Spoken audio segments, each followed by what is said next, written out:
سب سے پہلے تو قرآن مجید پر ایمان لانے کی دعوت دی اور فرمایا اتبعوا ما انزل الیکم من ربکم، تم پیروی کرو اس کتاب کی جو تمہاری جانب نازل کی گئی ہے، ولا تتبعوا من دونہ اولیاء، اس کے علاوہ کسی اور کی بات نہ مانو، صرف قرآن کی بات مانو، قرآن کیا کہتا ہے۔ اور پھر اللہ نے کچھ بستیوں کا تذکرہ کیا کہ ہم نے بہت سی بستیوں کو ہلاک کر دیا ہے، کیوں؟ اس لیے کہ ان کے پاس ہماری طرف سے ڈرانے والا آیا، سمجھانے والا نبی آیا اور انہوں نے نبی کی بات نہیں مانی، تو اللہ نے بدلے میں ان پر عذاب نازل فرما دیا۔ اور پھر فرمایا والوزن یومئذ الحق، قیامت کے دن اعمال کو تولا جائے گا، ترازو قائم کیا جائے گا۔ فمن ثقلت موازینہ فاولئک هم المفلحون، جس کا پلڑا بھاری ہوگا وہ کامیاب ہو گیا۔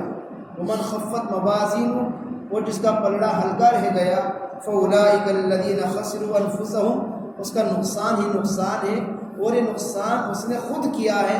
کاش وہ دنیا میں پیغمبر کی بات کو اور کتاب کی قرآن کی بات کو مان لیتا۔ پھر اللہ نے بہت ساری اپنی نعمتوں کا تذکرہ فرمایا، اور ان میں سب سے عظیم نعمت کو اللہ نے بیان کیا کہ ہم نے تم کو پیدا کیا، تمہارے باپ آدم کو پیدا کیا، اور صرف پیدا نہیں بلکہ فرشتوں سے تمہارے باپ آدم کو سجدہ بھی کروایا، سوائے ابلیس کے اس نے سجدہ کرنے سے منع کر دیا، اور اللہ سے دلیل یہ پیش کی خلقتنی من نار وخلقتہ من طین، اے اللہ میں سجدہ کیسے کر سکتا ہوں آدم کو، تو نے مجھے آگ سے پیدا کیا ہے اور آدم کو تو نے مٹی سے پیدا کیا ہے۔ آگ کا کام جھکنے کا نہیں، اگر اس کو دہکایا جائے، روشن کیا جائے، وہ اوپر کو جاتی ہے، وہ نیچے کو نہیں آتی، لہذا میں آدم کو سجدہ نہیں کر سکتا۔ گویا اس نے تکبر کیا، بڑائی جتلائی، اور اللہ کو تکبر سے تھی نفرت۔ اللہ نے فرمایا، حدیث قدسی ہے، اللہ فرماتا ہے بڑائی میری چادر ہے، جو شخص مجھ سے اس کو چھیننے کی کوشش کرے گا میں اس سے لڑائی لڑوں گا۔ لہذا انسان کو کبھی بھی تکبر نہیں کرنا چاہیے، اس کی اوقات ایک ناپاک قطرے کی ہے، اس کی پیدائش، اس کی خلقت ایک ناپاک قطرے سے ہوئی ہے، ہمیں اپنی اوقات نہیں بھولنی چاہیے، کبھی بھی تکبر اور بڑائی اپنے اندر پیدا نہیں ہونا چاہیے۔ پھر اسی کے ساتھ ساتھ اللہ نے لباس کا تذکرہ کیا، یا بنی آدم قد انزلنا علیکم لباسا یواری سوآتکم وریشا، جب آدم علیہ السلام کو اس درخت کے قریب جانے سے منع کیا گیا تھا، لیکن وہ شیطان کی باتوں میں آ کر اس کے قریب چلے گئے، تو اللہ نے جنتی لباس کو ان کے بدن سے اتار لیا۔ جب اللہ نے ان کے بدن سے جنتی لباس کو اتار لیا، تب انہوں نے وہاں کے درختوں کے پتوں کو لیا اور لے کر کے اپنے سطر کو چھپانے لگے۔ اللہ فرماتا ہے ہم نے نازل کیا تم پر ایسا لباس یواری سوآتکم، جس سے تم اپنے سطر کو چھپاتے ہو، وریشا، اور زینت بھی اختیار کرتے ہو۔ لباس انسان پہنتا ہے، بدن تو چھپتا ہی چھپتا ہے، خوبصورتی بھی آ جاتی ہے، اسی لیے ہم انسان چاہتے ہیں کہ اچھے سے اچھا کوٹن کا کپڑا پہنوں، لیلن کا کپڑا پہنوں، مہنگے سے مہنگا کپڑا پہنوں، کلف والے کپڑے پہنوں، کیوں؟ تاکہ خوبصورتی بھی ظاہر ہو اور سطر بھی چھپ جائے۔ لیکن اللہ فرماتا ہے وَلِبَاسُ التَّقْوَىٰ ذَلِكَ خَيْرٌ، اصل لباس تو تقوی کا لباس ہے۔ ظاہر میں تو کلف کے کپڑے پہن لیے، اندر سے دل کھول کر دیکھا تو وہاں تو بالکل دل سیاہ اور کالا ہو چکا ہے گناہ کرتے کرتے۔ جس طرح تم نے اپنے ظاہر کو سفید کپڑوں سے وائٹ کر رکھا ہے، تمہارا دل بھی گناہوں سے پاک صاف ہو کر وائٹ ہو جانا چاہیے۔ اصل لباس تقوی کا لباس ہے، اصل پاکیزگی دل کی پاکیزگی ہے کہ وہاں پر کوئی کرتوت نہیں ہونے چاہیے۔ اور جب اللہ نے لباس کا تذکرہ کیا تو ساتھ ہی ساتھ پھر یوں بھی کہا یا بنی آدم خذوا زینتکم عند کل مسجد، اے آدم کی اولاد ہم نے تمہیں لباس دیا ہے، کم از کم مسجد میں آتے وقت ڈھنگ کے کپڑے پہن لیا کرو۔ جب چاہ کیبری پہن کے آ گئے، جب چاہ پھٹے پرانے کپڑے پہن کر کے آ گئے، جیسا مونڈ بنا ایسے کپڑے پہن کر کے آ گئے، ٹوپی بھی آ کر مسجد میں تلاش کر دیں، ٹوپی بھی مل جائے اوڑھنے کے لیے۔ قرآن کہتا ہے جب ہم نے تمہیں لباس دیا تو خذوا زینتکم عند کل مسجد، جب مسجد میں آؤ تو اچھے سے اچھا لباس پہن کر کے آؤ، تاکہ یہاں پر جو نورانی مخلوق ہے فرشتوں والی، ان کو کوئی تکلیف نہ پہنچے۔ تمہارے برابر میں کھڑا ہو کر جو نماز پڑھ رہا ہے، تمہارے بدن سے اس کو پسینے کی بو نہ آئے، وہ بھی سوچے بدلاؤ کیسا نمازی ہے، برابر سے اس کو پسینے کی بو آئے گی تو وہ برابر میں کھڑا ہونا بھی پسند نہیں کرے گا۔ تو اس لیے خاص طور پر مسجد میں آتے وقت اس کو اختیار کرنے کا حکم دیا گیا۔ اور اسی کے ساتھ ساتھ اللہ نے پھر انسان کی تخلیق کا بھی تذکرہ فرمایا، فیہا تحیون و فیہا تموتون و منہا تخرجون، زمین پر ہی تم زندہ رہتے ہو، اسی میں تم مرتے ہو اور اسی سے تم نکالے جاؤ گے۔ چنانچہ جب ہم کسی میت کو مٹی کے حوالے کرتے ہیں، دفن کرتے ہیں، تو کیا دعا پڑھتے ہیں؟ منہا خلقناکم، ایک مٹھی ڈالی، منہا خلقناکم، ہم نے اسی سے تجھے پیدا کیا تھا۔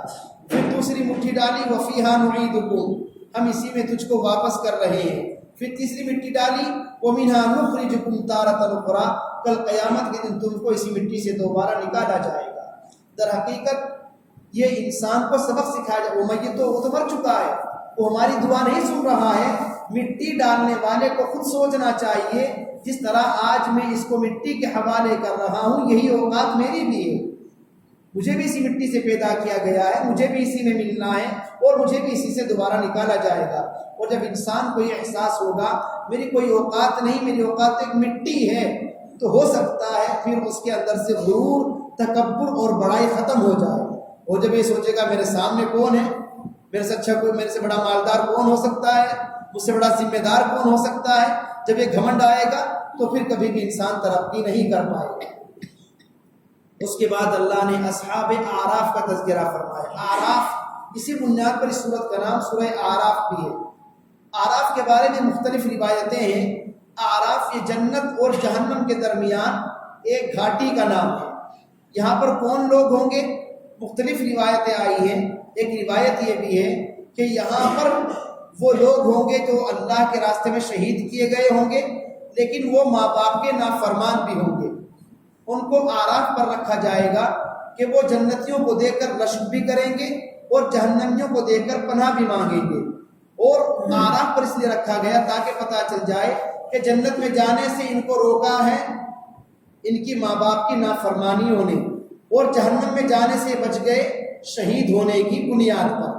یہ بیچ میں رہیں گے، بعد میں ان کو جنت میں پہنچا دیا جائے گا، وقتی طور پر احساس دلانے کے لیے ان کو اعراف میں رکھا جائے گا۔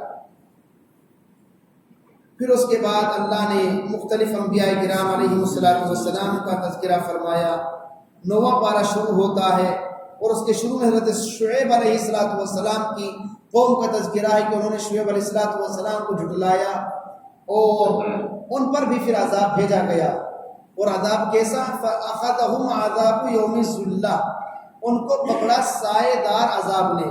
پہلے تو بہت دنوں تک بستی میں گرمی آئی، اتنی گرمی کے برداشت کرنے سے بھی بالکل بے قابو گرمی ہے۔ 3 دن کے بعد دیکھا کہ شاندار بادل آ رہا، ٹھنڈی ٹھنڈی ہوائیں چل رہی ہے۔ ظاہر سی بات ہے 3 دن سے گرمی پڑے ہوئے تھے، آج دن ٹھنڈی ہوا ملی ہے۔ سارے لوگ بستی سے باہر نکل کر اس چھپر کے نیچے اور چھاؤں میں آ گئے جہاں پر ٹھنڈی ہوا چل رہی تھی۔ جب ساری بستی کے لوگ وہاں پر اکٹھے ہو گئے تب اللہ تبارک و تعالیٰ نے ان پر ایسا عذاب بھیجا، لوگ بھول گئے یہاں پر کوئی بستی بھی آباد تھی۔ اور ان لوگوں کی جہاں بہت ساری کمیاں تھیں، جس بنیاد پر ان پر عذاب نازل ہوا ہے، اس کی سب سے بڑی بنیاد تھی ناپ تول میں کمی کرنا۔ وہ لوگ ناپ تول میں کمی کرتے تھے، اللہ نے ان کو ایسا غارت اور ایسا برباد کیا کہ بستی کا نام و نشان تک اللہ نے مٹا دیا۔ آج یہ بیماری ہمارے معاشرے میں پائی جاتی ہے۔ ہمیں صرف یہ سوچ لینا چاہیے کہ ہم اگر بچے ہوئے ہیں تو صرف اس لیے کہ ہم محمد صلی اللہ علیہ وسلم کے امتی ہیں، اور اللہ نے آپ صلی اللہ علیہ وسلم سے وعدہ کر رکھا ہے میں آپ کی امت کو ضائع نہیں کروں گا۔ ہمیں اپنے اعمال پر تھوڑی غور کرنی چاہیے۔ اس کے بعد حضرت موسیٰ علیہ السلام اور فرعون کا مشہور واقعہ جو قرآن کریم میں جگہ جگہ آیا ہے۔ فرعون کا دعویٰ یہی تھا انا ربکم الاعلی، میں ہی سب سے بڑا رب ہوں۔ اس موقع پر اللہ نے حضرت موسیٰ علیہ السلام سے کہا جاؤ فرعون کو اپنے معجزے دکھلاؤ۔ تو انہوں نے 2 معجزے دکھلائے۔ پہلا معجزہ تو دکھلایا، انہوں نے اپنے عصا کو، اپنی لاٹھی کو زمین پر ڈالا، فوراً فَإِذَا هِيَ ثُعْبَانٌ مُبِينٌ، وہ خطرناک اژدہا بن گیا۔ دوسرا معجزہ تھا حضرت موسیٰ علیہ السلام اپنے ہاتھ کو گریبان میں اندر کرتے میں اس طرح ڈالتے اور باہر نکالتے، فَإِذَا أَخْرَجَ يَدَهُ فَإِذَا هِيَ بَيْضَاءُ لِلنَّاظِرِينَ، وہ ہاتھ چمکدار ٹورچ کی طرح بالکل اس سے روشنی ظاہر ہوتی تھی۔ لوگ کہنے لگے یہ تو عجیب جادوگر ہے۔ حضرت موسیٰ کے معجزے کو انہوں نے جادو سے تعبیر کیا، لیکن بعد میں وہ تمام جادوگر حضرت موسیٰ علیہ السلام پر ایمان لے آئے۔ پھر جب فرعون نے دیکھا خود میرے جادوگر میرے بلائے ہوئے لوگ موسیٰ پر ایمان لے آئے تو اس نے دھمکی دی، تمام جادوگروں سے کہا میں تمہیں قتل کر دوں گا، تمہاری اولاد کو قتل کروں گا، تمہاری عورتوں کو باندیے بنا لوں گا، اس طرح کی دھمکی دی۔ لیکن تمام جادوگروں نے ایک ہی جواب دیا، اب ہم اس اللہ پر ایمان لا چکے ہیں جو ہم سب کا رب اور پالنہار ہے، تم کچھ بھی سزا دے لو، ہم اس اللہ کی عبادت سے اور اس پر ایمان لانے سے پھرنے والے نہیں ہیں۔ کافی آگے تک یہ قصہ چلا۔ پھر اس کے بعد اللہ تبارک و تعالیٰ نے آپ صلی اللہ تعالیٰ علیہ وسلم کو حکم دیا، پیارے پیغمبر آپ اعلان کر دیجئے، یا ایھا الناس انی رسول اللہ الیکم جمیعا، اے لوگو میں تم سب کی طرف اللہ کا رسول بنا کر بھیجا گیا ہوں، کسی ایک قوم کی طرف، کسی ایک خاندان کی طرف نہیں، بلکہ قیامت تک آنے والے تمام انسانوں کا نبی اللہ نے مجھے بنا کر کے بھیجا۔ پھر اللہ نے اصحاب سبت کا تذکرہ فرمایا، وہ لوگ جن کو ہفتے کے دن مچھلی کا شکار کرنے سے منع کیا گیا تھا۔ بہت سے لوگ سوال کرتے ہیں، آج مسئلہ پوچھ لیتے ہیں کہ ہفتے کے دن مچھلی کھانا حرام ہے، ہفتے کے دن مچھلی نہیں کھانی چاہیے۔ ایسا کچھ بھی نہیں ہے، جب چاہے جب مچھلی کھائیے۔ یہ حکم تھا بنی اسرائیل کے لیے جو ہفتے کے دن اللہ کی عبادت کریں، اس دن مچھلی کا شکار نہ کریں، لیکن وہ باز نہیں آئے، تب اللہ نے ان پر عذاب بھیجا۔ ان میں سے کچھ کو بندر بنا دیا گیا اور کچھ کو خنزیر بنایا گیا۔ یہ اللہ کا حکم نہ ماننے کی بنیاد پر ان پر اللہ کا عذاب نازل ہوا ہے۔ پھر اللہ نے کچھ لوگوں کا حال بیان کیا کہ جن لوگوں کے پاس، وہ جن ہو یا انسان، اللہ نے ان کو دل دیا ہے اچھے برے کو سمجھنے کے لیے، اگر وہ پھر بھی نہیں سمجھتے تو پھر کیا فرمایا اللہ نے، اولئک کالانعام بل ھم اضل، جن لوگوں کے پاس سننے کے لیے کان ہیں، دیکھنے کے لیے آنکھیں ہیں، سمجھنے کے لیے دل دماغ ہے، تب بھی ان کا صحیح استعمال نہیں کرتے، اولئک کالانعام، وہ جانوروں کی طرح ہے، بل ھم اضل، بلکہ جانوروں سے بھی برے ہیں کہ آنکھ کان ہونے کے باوجود بھی اس کا صحیح استعمال نہیں کرتے ہیں۔ آپ علیہ السلام کے بارے میں کہا، لوگ آپ سے قیامت کے بارے میں پوچھتے ہیں وہ کب آئے گی؟ اللہ نے فرمایا کہہ دو عند ربی علمها عند ربی، قیامت کا علم میرے رب کے پاس ہے، اور یہ قیامت اسی وقت آئے گی، مجھے نہیں معلوم کہ اس کا اصل وقت کیا ہے اور کس مہینے میں کس وقت آئے گی، اس بارے میں مجھے کچھ نہیں بتلایا گیا۔ اس کے بعد سورہ انفال نازل ہوتی ہے۔ انفال مال غنیمت کو کہا جاتا ہے کہ کفار سے جنگ ہو رہی ہو اور دوران جنگ جو مال مسلمانوں کے قبضے میں آئے اس مال کو مال غنیمت کہا جاتا ہے۔ اس کا مسئلہ کیا ہے؟ فرمایا للہ والرسول، مال غنیمت کا ایک حصہ اللہ کے لیے، اللہ کے لیے کا مطلب اللہ کے راستے کے لیے، ایک حصہ اللہ کے رسول کے لیے، اور باقی حصوں کو تمام شرکائے جہاد کے درمیان اور تمام مجاہدین کے درمیان تقسیم کر دیا جائے گا۔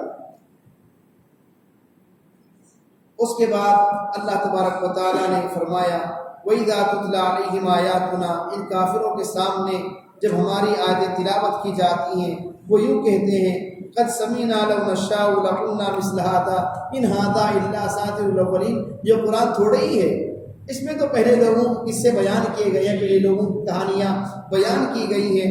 اس طرح کی وہ قرآن مجید کے بارے میں تانے کستے تھے اور طرح طرح کی باتیں کہتے تھے۔ اللہ نے فرمایا پیارے پیغمبر آپ کو گھبرانے کی ضرورت نہیں ہے، یہ سلسلہ پہلے نبیوں کے زمانے سے چلا آ رہا ہے، ہر نبی کو اسی طرح کا نام دیا گیا، ہر نبی کو اسی طرح پریشان کیا گیا ہے۔ وَإِن تَوَلَّوْا فَاعْلَمُوا أَنَّ اللَّهَ مَوْلَاكُمْ، آپ بالکل پریشان نہ ہو، آپ کا مولا، آپ کا مددگار، آپ کا دوست اللہ ہے۔